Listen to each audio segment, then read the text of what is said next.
Welcome to our very first class in Learn to Knit. The first thing we're going to look at is how you hold your needles.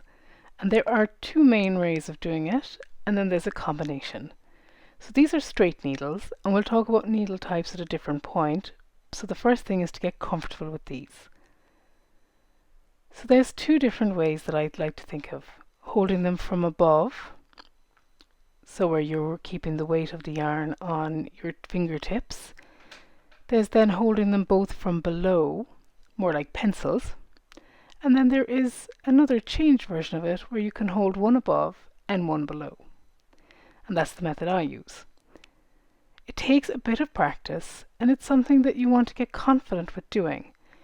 So I urge you, before you start casting on or doing any slip knots, is to actually just hold the needle and think about how they feel in your hands. You want to hold them in a way that will keep the yarn steady in your hands, but you don't want to death grip them either. They are just two pieces of wood or two pieces of metal that are in your hand, and dropping them is not an issue. Think of them as maybe knives and forks as opposed to knitting needles, and then they're much less intimidating. The next thing we'll look at is how you hold your yarn once you've decided how you want to hold your needles.